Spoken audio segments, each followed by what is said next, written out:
64ാമത് സംസ്ഥാന സ്കൂൾ കലോത്സവം അങ്ങനെ പൂരനഗരിയിൽ പൊളിച്ചുകൊണ്ടേയിരിക്കുകയാണ്.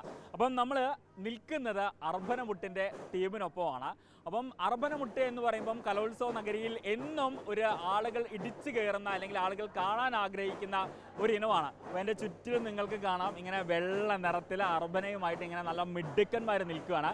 അപ്പം നമുക്കൊപ്പം നിൽക്കുന്ന ഈ ആൾക്കാർക്ക് ഒരു പ്രത്യേകതയുണ്ട്. ഇത് ഒരു ജില്ലയിലുള്ള ആൾക്കാരല്ല, 2 ജില്ലയിലുള്ള ആൾക്കാരാണ്. പക്ഷേ ഇവരുടെ അധ്യാപകൻ ഒരാളാണ്. അധ്യാപകൻ്റെ പേരെന്താ? സജാദ് എന്നാണ്. സജാദ് വടകര എന്നാണ്. സജാദ് വടകരയാണ്. അപ്പോൾ സജാദ് നമുക്ക് ഇപ്പം നമ്മൾ പല കലോത്സവ വേദികളിലും ഓരോ തവണയും നമ്മൾ കാണാറുണ്ട്. അപ്പം ഏതൊക്കെ ജില്ലയിലത്തെ പിള്ളേരാണ് ഇത്തവണ നമുക്ക് വന്നിട്ടുള്ളത്? വന്നിരിക്കുന്നത് എന്ന് വെച്ച് കഴിഞ്ഞാൽ ഇതിപ്പം കാസർഗോഡുണ്ട്, മലപ്പുറം ഉണ്ട്, പിന്നെ നമുക്കുള്ളത് വയനാടാണ്, പിന്നെ കോഴിക്കോടുമാണ്. അവർ രണ്ടുപേരും പുറത്താണ് ഉള്ളത്. ഈ 2 ടീമാണ് ഇവിടെ ഉള്ളത് നമുക്ക്. അപ്പം എങ്ങനെയുണ്ട് ഇത്തവണത്തെ തൃശ്ശൂർ കലോത്സവം എത്തി നിൽക്കുന്ന സമയത്ത്? ശരിക്കും തൃശ്ശൂർ പിന്നെ നമ്മൾ പ്രതീക്ഷിച്ചതിനേക്കാളും വൈബാണ്. രാവിലെ ഇറങ്ങിയത് മുതൽ എല്ലായിടത്തിലും ഫുൾ ഓണാണ്. എല്ലാ വിദ്യാർത്ഥികളും പല രീതിയിൽ പെട്ടതിൽ എത്താൻ വേണ്ടിയിട്ടും അല്ലെങ്കിൽ അവരെ മത്സരത്തിൻ്റെ ചൂടിൽ എല്ലാവരും നല്ല ആവേശത്തിലാണ്. അപ്പോൾ നമുക്കൊരു ചെറിയൊരു പെർഫോമൻസ്, ഇവർ 2 പേരും കൂടി ആയതുകൊണ്ട് ഒരു പക്ഷേ സെയിം ആയിരിക്കില്ല അല്ലേ കളി, പക്ഷേ നമുക്ക് കോമൺ ആയിട്ട് ഇവർക്ക് കളിക്കാൻ പറ്റുന്ന 2 സ്റ്റെപ്പ് ഇവർ വെച്ചാലോ? ചെയ്യാം, നമുക്ക് ചെയ്യിപ്പിക്കാം. അപ്പോൾ നിങ്ങൾ റെഡിയല്ലേ? കുറച്ചും കൂടി ആവേശം പാട്ട് റെഡിയാണോ? ഓക്കെ. അപ്പോൾ നമുക്ക് കാസർഗോഡിൻ്റെയും ഒപ്പം തന്നെ വേറെ കാസർഗോഡിൻ്റെയും മലപ്പുറത്തിൻ്റെയും പെർഫോമൻസ് ആണ് നമ്മൾ ഒരുമിച്ച് കാണാൻ പോകുന്നത്. ജസ്റ്റ് കാണാം. സയ്യിദ്നാ യാ മൗലാനാ സയ്യിദ്നാ യാ മൗലാനാ യാ സയ്യിദ്നാ യാ മൗലാനാ യാ സയ്യിദ്നാ യാ മൗലാനാ സലാം സലാം സലാം സലാം.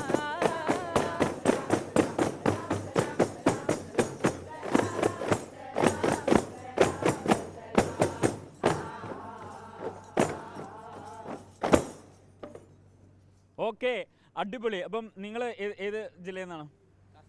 കാസർഗോഡ് ജില്ലയിൽ നിന്നാണ്. അപ്പം എങ്ങനെയുണ്ട് കാസർഗോഡ് നിന്ന് ഇവിടെ തൃശ്ശൂർ വന്ന് കലോത്സവത്തിൽ പങ്കെടുക്കുമ്പോൾ? എത്രാം ക്ലാസ്സിലാണ്? 10ാം ക്ലാസ്സിൽ. അപ്പോൾ ഇനി 2 വർഷം കൂടി ഉണ്ട് അല്ലേ? ഓക്കെ, എങ്ങനെയുണ്ട്?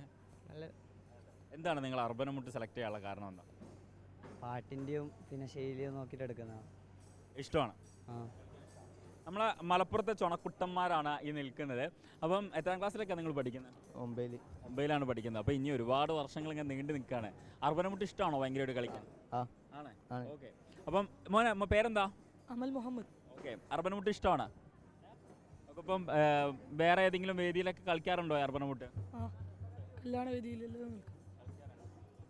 അപ്പോൾ എന്തായാലും മലപ്പുറത്തെയും ഒപ്പം തന്നെ കാസർഗോഡത്തെയും നല്ല മിടുക്കന്മാരാണ് അപ്പോൾ നമുക്കൊപ്പം ചേർന്നിട്ടുണ്ടായിരുന്നത്. ഒരു പക്ഷേ ഇത് അപൂർവമായിരിക്കും, കാരണം 2 ജില്ലക്കാർ ഒരേ സമയം ഒരേ രീതിയിൽ കളിക്കുക എന്ന് പറഞ്ഞത്. സാധാരണ നമ്മൾ ഇത്തരത്തിൽ ഒക്കെ ഈ കുട്ടികളെ കാണാറുണ്ട്, അവർ കലോത്സവത്തിൽ പെർഫോം ചെയ്യാറുണ്ട്, നമ്മളെ ചാനലുകളുടെ വേദികളിലും അവർ വരാറുണ്ട്. പക്ഷേ ഓരോരുത്തരും ഓരോ ടീമായിട്ടാണ് കളിക്കാറുള്ളത്. പക്ഷേ ഇത് കാസർഗോഡും ഒപ്പം തന്നെ മലപ്പുറത്തെയും ചുണക്കുട്ടന്മാരാണ് നമുക്കൊപ്പം ഇത്രയും നേരം ഈ സമയം സ്പെൻഡ് ചെയ്തിട്ടുള്ളത്. അപ്പോൾ ഇനി കൂടുതൽ കാഴ്ചകളുണ്ട്, വിശേഷങ്ങളുണ്ട്.